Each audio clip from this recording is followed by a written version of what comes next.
O Monge e o Executivo, capítulo 7. A recompensa. Para cada esforço disciplinado, há uma retribuição múltipla. Eu estava sentado perto de Simeão em total silêncio às 10 para as 5 do nosso último encontro. De repente, ele virou-se para mim e perguntou: "Qual foi a coisa mais importante que você aprendeu esta semana, John?" "Não tenho certeza, mas acho que é alguma coisa ligada ao verbo amar", respondi imediatamente. "Você aprendeu bem, John." Muito tempo atrás, um advogado chamava os advogados de escribas e perguntou a Jesus: "Qual o mandamento mais importante do judaísmo?" Tente compreender o contexto em que essa pergunta foi feita. O judaísmo evoluíra durante séculos e foi gravado em milhares de velhos pergaminhos, mas o advogado queria saber a única coisa mais importante da religião. E Jesus lhe disse simplesmente que era amar a Deus e ao próximo. O que significa que amar é mais importante do que ir à igreja ou seguir uma série de regras. Descobrir que ser apoiado por uma comunidade amorosa em nossa jornada é certamente benéfico, mas amar é muito mais importante. Um sábio cristão chamado Paulo escreveu há cerca de 2 milênios que apenas 3 coisas importavam: fé, esperança e amor. E acrescentou que a maior delas é o amor. Acho que com o amor você estará no caminho certo, John. Sabe, Simeão, você não fez nenhuma pregação para nós, nem impôs a sua crença religiosa. E você é frade. No princípio, quando eu cheguei aqui, eu receava ser doutrinado. Mas acho que foi Agostinho quem disse que devemos pregar o evangelho em toda parte, aonde formos, e usar a palavra, só que quando necessário. Sim, bem acho que você, de fato, não precisa de palavras. Sua vida é um exemplo para nós todos. Isso é, você é um modelo de generosidade, desistindo de tudo e vindo aqui para servir. Ao contrário, John, há muitas razões que poderia até ser chamado de egoísta que me levaram a escolher viver e servir aqui. Servir, sacrificar-me, obedecer ao reitor e à congregação produzem maravilhas para quebrar minha natureza autoconcentrada. Quanto mais quebro meu orgulho e meu ego, mais alegria tenho na vida. John, às vezes sinto uma alegria tão absolutamente incrível quando me dou aos outros que egoisticamente fico querendo servir mais. Eu gostaria de ter a sua fé, Simeão, mas a fé, a liderança, o amor e todas as outras coisas sobre as quais falamos essa semana são difíceis para mim e tão naturais para você. Lembre-se, John, as coisas não são sempre como parece ser. Quando eu cheguei aqui, tudo me pareceu muito difícil. Só Deus sabe o quanto lutei e ainda luto para desapegar-me e doar-me aos outros. Mas confesso a você que mais fácil agora, porque essas coisas já me tornaram mais inconscientes e me tornei mais habilidoso. E Jesus me ajudou ao longo do caminho. Bem, eu sei que você acredita em Jesus, o ajuda, mas eu sinto que preciso de um pouco mais de prova. E, infelizmente, não pude provar a existência de Deus. Você está certo, John. Não posso provar a você empiricamente a existência de Deus, assim como você não pode empiricamente provar que Deus não existe. Contudo, vejo a prova da existência de Deus em todos os lugares para onde olho. Você provavelmente vê um mundo diferente do meu. Lembre-se do que falamos antes. Não vemos o mundo como ele é, nós vemos como nós somos. Talvez eu precise começar a olhar para as coisas de maneira diferente. Lembre-se do poder da percepção seletiva. Vemos e encontramos as coisas que procuramos. Eu estava sentado no sofá meia hora antes da sessão da manhã, hipnotizado pelo fogo e completamente imerso nos meus pensamentos. E de repente, lágrimas começaram a rolar pelos meus olhos, algo que não acontecia há mais de 30 anos. O sargento veio caminhando, sentou-se no sofá perto de mim, bateu no meu joelho e perguntou: "Você está bem, parceiro?" Eu apenas balancei a cabeça. Estranhamente, para minha surpresa, eu não estava envergonhado pelas lágrimas, mas me senti obrigado a encobri-las e deixei-as rolarem. E o sargento continuou sentado lá perto de mim em silêncio. Essas são nossas últimas horas juntos no grupo. E estou curioso a respeito de pensamentos que vocês devem ter sobre o que discutimos alguns. Sim, mas e se na cabeça de alguém nessa manhã? Estou com a sensação de que é trabalho demais e disse minha voz um pouco quebrada. O esforço que vai ser necessário para estabelecer influência, os trabalhos de prestar atenção, amar, doar-se aos outros e a disciplina para aprender novas práticas e comportamento me leva a algumas dúvidas que me incomodam, Simeão. Vale a pena todo esse esforço? John, esta é a pergunta que eu me fiz várias vezes durante anos. O líder opta pela autoridade e influência precisa fazer muitas escolhas e sacrifício. É necessário muita disciplina, mas para mim é claro que foi para isso que nos inscrevemos quando voluntariamente resolvemos ser líderes. A treinadora começou a mexer a cadeira. Uma das coisas que dizemos aos nossos atletas é que disciplina exige dedicação e trabalho duro, mas em compensação sempre traz prêmios. Por exemplo, alguém aqui faz exercício regularmente? Eu tento andar de patins 3 ou 4 vezes por semana, disse a enfermeira. Chris continuou. Kim, você percebe quais são os prêmios pelo esforço da disciplina para patinar regularmente? Claro que sim, respondeu com entusiasmo. Eu me sinto melhor, minha mente fica mais clara, patinar me ajuda a manter a forma e controlar minha tensão pré-menstrual. Há até um benefício espiritual, pois eu aproveito o momento em que patino para meditar. Nós, treinadores, ensinamos aos jogadores que os ganhos obtidos se aplicam a qualquer disciplina assumida.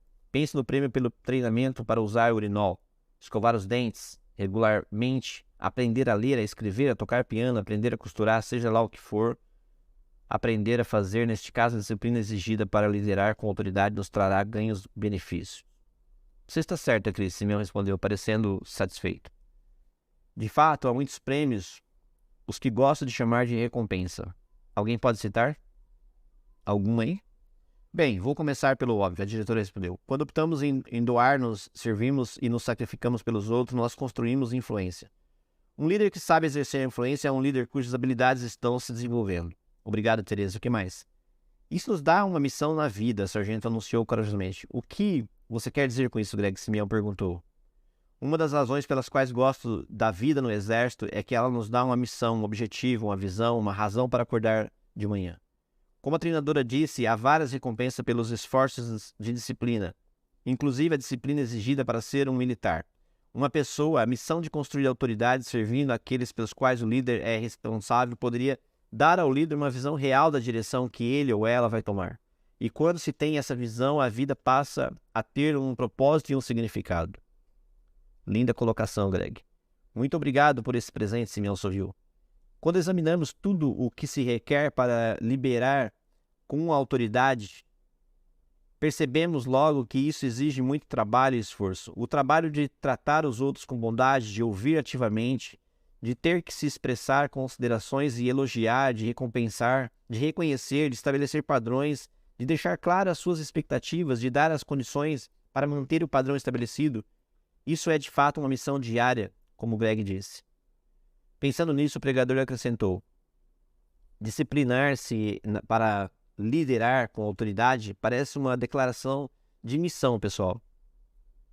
Há alguns anos era comum nas organizações definirem sua missão, registrarem os seus objetivos, mas nunca demos conta de como ela é importante ter uma declaração de missão que queremos e pretendemos como indivíduos. Alguém uma vez disse que se não tivermos um objetivo definido, nos dispersarmos em ações e em sentimentos. Uma das coisas que aprendi na vida, Simeão acrescentou, foi que as declarações de missões nas organizações são boas, e acho que até serve como um propósito positivo. Mas devemos estabelecer que as pessoas aderem ao líder antes de aderirem às declarações de missão. Se aderirem aos líderes, elas irão aderir a qualquer declaração de missão que o líder tiver. A diretora comentou: estou muito grata a você, Greg, por levantar essa questão de missão e de objetivo e sentido. Nossos alunos estão à procura, às vezes, desesperadamente, de objetivos e sentido no que vão fazer. E essas necessidades não é satisfeita. Volta-se para as gangues, para as drogas, a violência e um exército em outros demônios para preencher o vácuo. Simeão acrescentou: li uma vez um estudo sociológico feito a partir de uma pesquisa com 100 pessoas de mais de 90 anos. As perguntas eram simples. Se você tiver que viver uma vida outra vez, o que você faria de diferente? As 3 principais respostas foram que elas se arriscariam mais, refletiriam mais e realizariam mais coisas que permanecessem depois que elas se fossem. Bem, liderar com autoridade por certo significa arriscar-se, o sargento disse sem hesitar. Se você topar com um chefe que se apoia no poder, é provável que em pouco tempo estará no olho da rua. Ei, Greg, tudo na vida é arriscado, eu reagi. Principalmente para o líder. Você conhece o velho ditado, quanto mais perto do alto, também mais perto da porta?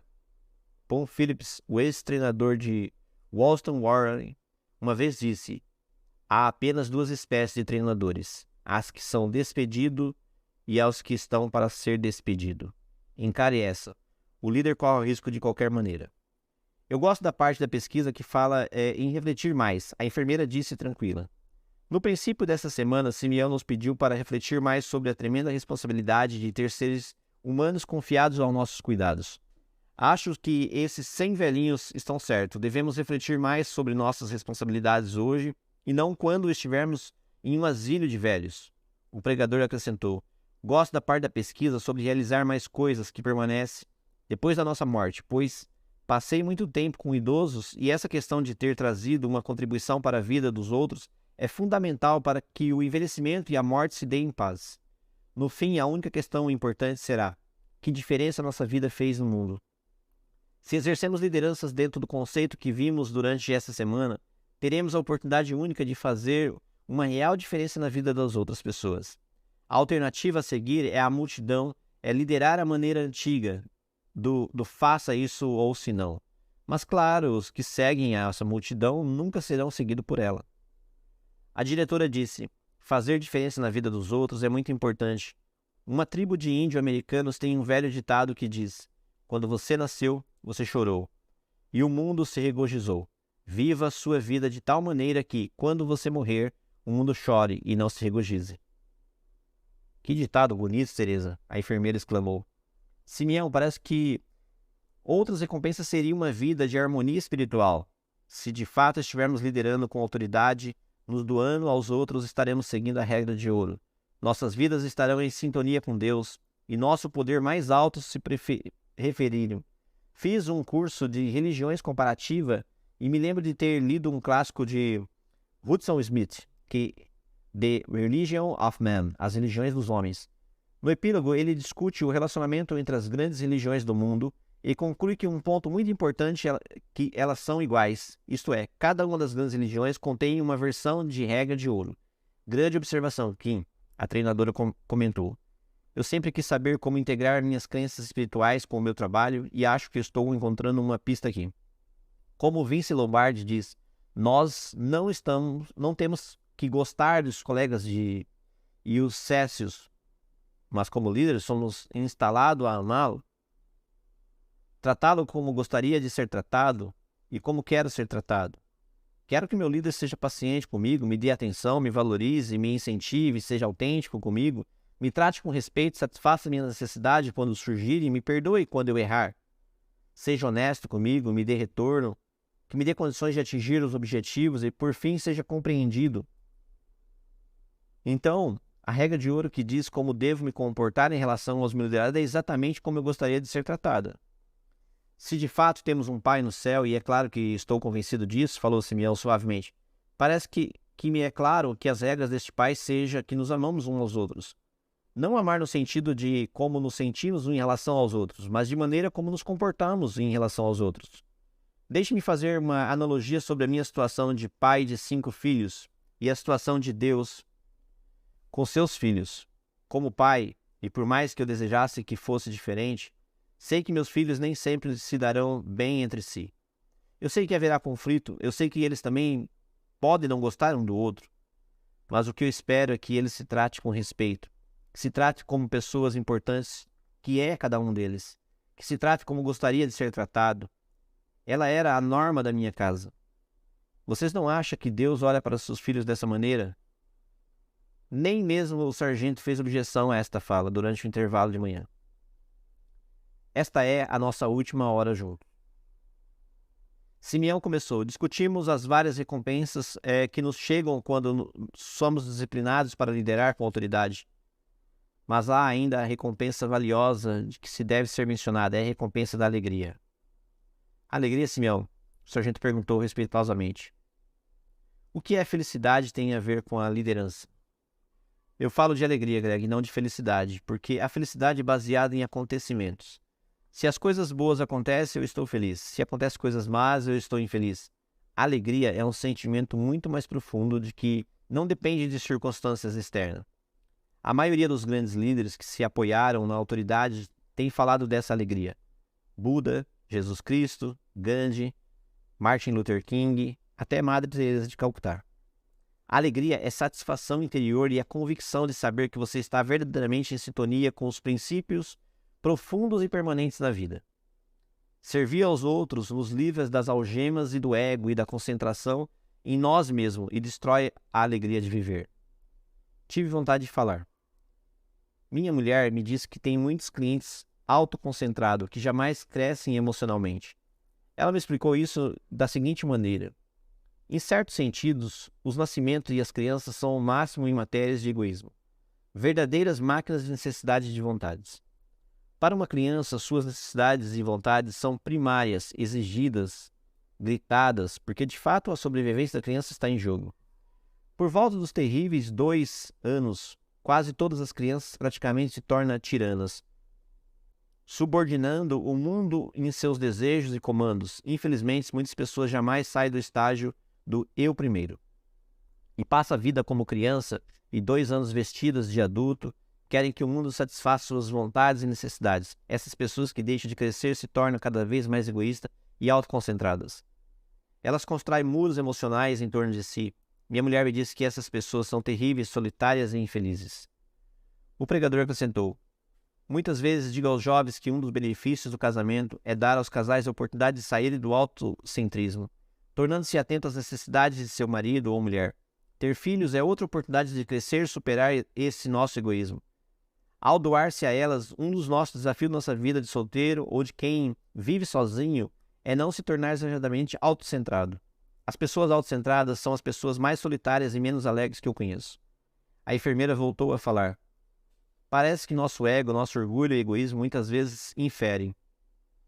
Em que The Religion of Man, de Smith, que mencionei de manhã, ele afirma que todas as grandes religiões do mundo concluem para que o maior problema do homem desde o princípio de todos os tempos da natureza autoconcentrada, seu orgulho, seu egoísmo, algumas religiões refere-se a isso como pecado.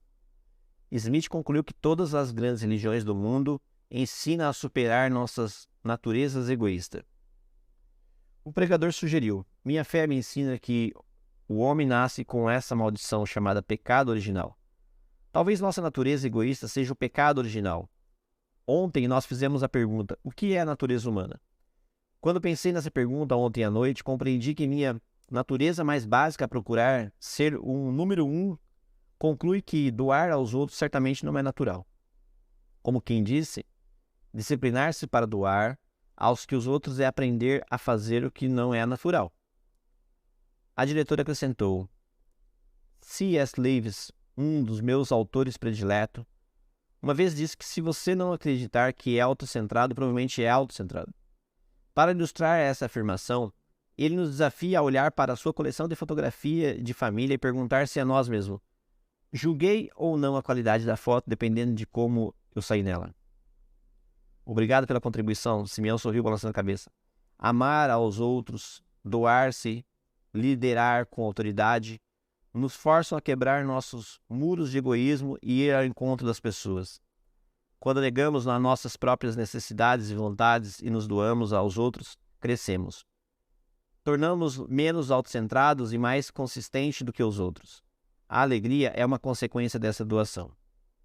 A diretora citou uma outra vez.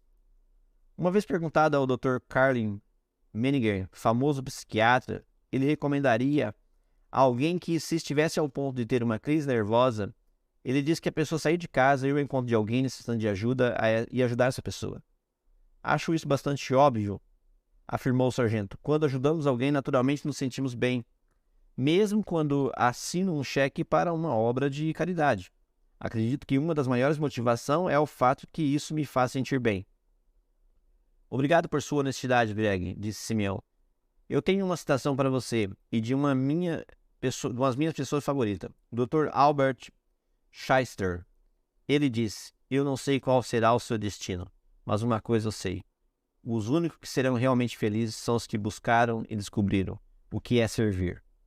Talvez serviço e sacrifício seja o tributo que pagamos pelo privilégio de viver. O pregador falou: no Evangelho de João, Jesus diz aos seus discípulos que a imensa alegria poderia ser na alegria deles, de se obedecesse aos seus mandamentos. Ele determina dizendo: este é o meu maior mandamento, que vocês amem uns aos outros, como eu vos amei. Jesus sabia que haveria alegria em amar, doando-se aos outros. Por favor, vamos voltar ao ponto de antes que o pregador e comece a passar o pires. O sargento provocou desta vez com um sorriso. Simeão prosseguiu: o ponto, Greg, é que há grandes alegria em liderar com autoridade, servindo aos outros e satisfazendo suas necessidades legítimas. É essa alegria que nos sustentará na jornada através desse acampamento espiritual que chamamos Terra. Estou convencido de que nosso objetivo aqui não é necessariamente ser feliz ou nos satisfazer pessoalmente. Nosso objetivo aqui, como seres humanos, é evoluir para a maturidade espiritual e psicológica. Isso é o que agrada a Deus: amar e servir, doar-nos aos outros, forçar a sair do egocentrismo. Amar aos outros nos faz sair de nós mesmos. Amar nos faz força e crescer. E isso começa com uma escolha. O sargento lembrou: intenções menos ações é igual a nada. Temos que agir de acordo com o que aprendemos, porque se nada muda, nada muda. Pode ser que eu tenha que ser uma melhor do que essa, Greg, a diretora brincou. A definição de insanidade é continuar fazendo o que você sempre fez, desejando obter resultados diferentes. O grupo todo riu. Nosso tempo junto terminou, Simeão disse, ficando sério e de repente. Aprendi muito essa semana e agradeço pelos dons e descoberta de cada um de vocês, que vocês trouxeram para nosso grupinho. Eu, inclusive, o sargento perguntou em tom de dúvida. Principalmente você, Greg. Simeão respondeu com sinceridade. Ao terminar minha oração para cada um de vocês e pedindo que tenha avançado alguns pequenos passos em sua jornada, como resultado desse tempo que passamos junto, pequenos passos podem não fazer muita diferença numa jornada curta, mas para uma longa jornada na vida são capazes de colocar vocês num lugar completamente diferente. Boa sorte, que Deus abençoe a todos, que tenham um caminho pela frente de sucesso. O monge e o executivo. Epílogo. Uma jornada de 200 km começa com um simples passo. Os 6 participantes do retiro almoçaram junto antes de se despedir, as lágrimas rolaram livremente, até o pregador e o sargento se abraçaram e riram alto. O sargento sugeriu que nos encontrássemos para uma reunião dentro de 6 meses, o que nos prometemos fazer. Greg também se ofereceu para ser um secretário do grupo, garantiu manter todos informados com data e local da reunião. O sujeito que mais que parecia ter resistido ao retiro era o que queria que ele não terminasse. Eu começava a compreender que as qualidades que mais me intrigava nos outros, em pessoas como o sargento, eram as qualidades que eu não gostava de mim mesmo. Em Greg talvez fosse um pouco mais transparente, mas ao menos ele era honesto e autêntico a respeito de quem ele era. Uma das muitas resoluções que tomei aquela semana foi de fingir menos e de trabalhar um pouco mais para ser autêntico com as pessoas. Humildemente acho que foi assim que Simeão chamou. Espero que Simeão possa juntar-se a nós nesta reunião, a enfermeira propôs. Não deixe de convidá-lo, Greg, está bem? Claro, o sargento prometeu. Mas alguém sabe por onde anda Simeão? Eu queria muito me despedir dele. Procurei Simeão pela propriedade, mas não o encontrei.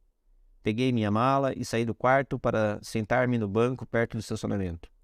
Eu sabia que a Raquel apareceria a qualquer momento e sentia um certo pânico. Eu tinha que me despedir de Simeão.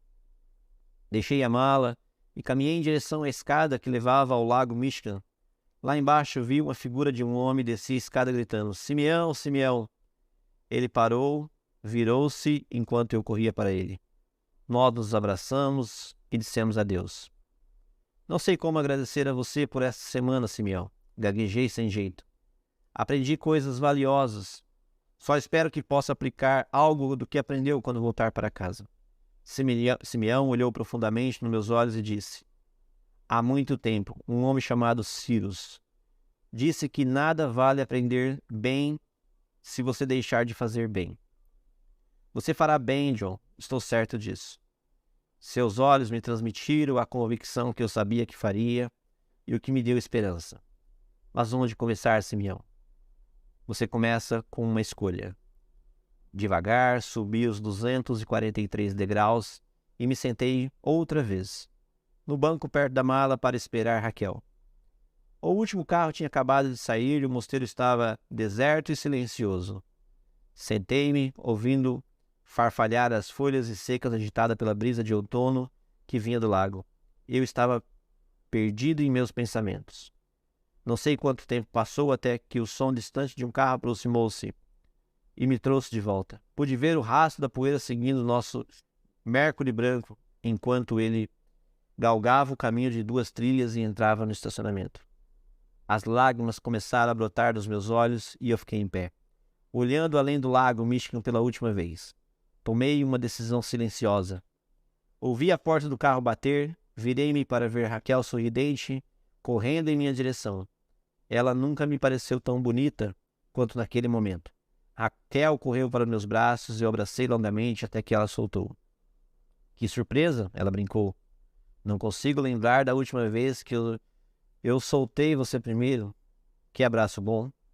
Apenas um primeiro passo em uma nova jornada, respondi orgulhosamente. Bom, chegamos ao fim deste livro de James Hunter, O Monge Executivo. Se esse livro ajudou você de alguma forma, não deixe de adquirir o livro para prestigiar o autor. Espero que possa ter feito você refletir sobre a sua forma de liderar.